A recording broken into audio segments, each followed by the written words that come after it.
మీ చేతిలోని ఫోనే మిమ్మల్ని పాములా మారి కాటేయచ్చు. మీ ఇంట్లోని కంప్యూటరే మిమ్మల్ని నిలువున దోచేసి రోడ్డు మీద నిలబెట్టేయచ్చు. నమ్మండి బాబు, మేము చెప్పేది అక్షరాల నిజం. ఇది డిజిటల్ యుగం. మీకు తెలియకుండానే అన్నీ జరిగిపోతాయి. అచ్చు ఆ బందిపోటు దొంగల్లా మీ దగ్గర నుంచి అన్నీ దోచేస్తాయి. ఇక కట్టుబట్టలతో బజార్న పడేస్తాయి. మొన్న జరిగిన సైబర్ దాడి ఇందుకు నిలువెత్తు నిదర్శనం. ఒకే ఒక్క దెబ్బ హ్యాకర్లకు గురి చూసి కొడితే 100కు పైగా దేశాలు కుప్పకూలిపోయాయి. లక్షల కంప్యూటర్లు పనిచేయడం మానేసి చుక్కలు చూపించాయి. ఈ ర్యాన్సమ్వేర్ దాడి నాంది బందిపోటు దొంగతనాలను గుర్తు తెచ్చింది. ఇక అత్యంత విలువైన డేటాను తస్కరించి కోట్ల రూపాయలను కొల్లగొట్టింది.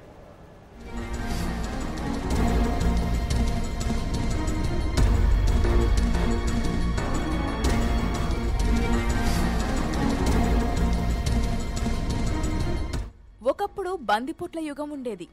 ఆ కాలంలో దొంగలు దారిలో వెళ్తున్న వారిని వెంబడించి దాడి చేసి మరీ దోచుకునేవారు. కానీ నేటి కాలంలో పరిస్థితులు పూర్తిగా భిన్నంగా మారాయి. ఇప్పుడున్న పరిస్థితులన్నీ డిజిటల్ మయమయ్యాయి. ఒకేసారి 100కు పైగా దేశాలపై దాడి చేసే స్థాయికి సైబర్ నెట్వర్క్ డెవలప్ అయింది.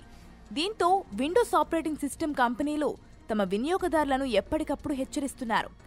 అగ్రరాజ్యం అమెరికాది అచ్చు దొంగ బుద్ధి. తన గురించి ఏమనుకుంటున్నారు, ఎవరేం మాట్లాడుకుంటున్నారు, ఎప్పుడూ ఇదే యావ. ఈ కుళ్ళిపోతు బుద్ధితో చేసిన ఓ తుంటరి పని యావత్ ప్రపంచం తలకిందులయ్యేలా చేసింది.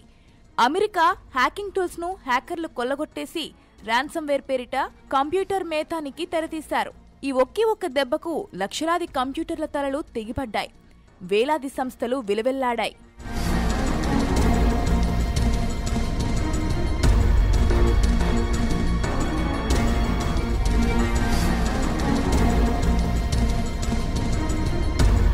అప్డేట్ అవుతున్న ఓఎస్ ను తమ కంప్యూటర్లో ఇన్స్టాల్ చేసుకోవాలని సూచిస్తున్నాయి. ఈ నేపథ్యంలో అగ్రరాజ్యమైన అమెరికా పాతకాలంలో పరిపాలన ఎలా సాగిందో మళ్లీ అదే పద్ధతుల్లోకి మారాలని చూస్తోంది. కార్యాలయాల్లో చిప్లు, హార్డ్ డిస్క్లలో కాకుండా మళ్లీ కాగితాల రూపంలో డేటాను భద్రపరచుకోవాలని ట్రంప్ ఆదేశాలిచ్చాడు.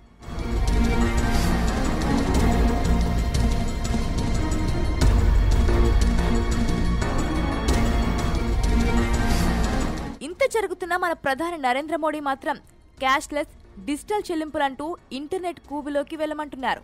ఇతర దేశాలు సైబర్ దాడి నుంచి ఎలా కాపాడుకోవాలి అనుకుంటుంటే మన ప్రధాని మోడీ, ఏపీ సీఎం చంద్రబాబు మాత్రం ఈ చెల్లింపులు, ఈ పాలన అంటూ మొత్తం పరిపాలన వ్యవస్థను ఇంటర్నెట్లోనే కొనసాగిస్తున్నారు.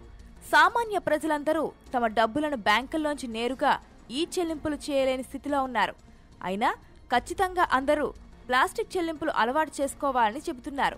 సైబర్ నేరగాళ్లు డైరెక్ట్ గా బ్యాంకులపైనే పడి అటాక్ చేసి అంతా దోచుకుంటే ఏం జరుగుతుందో ఈ పాలకులకు అర్థం కావడం లేదేమో. ఒక్కసారిగా 100ల దేశాలపై దాడి చేసే మాల్వేర్ మోసగాళ్లకు ఇవో లెక్క.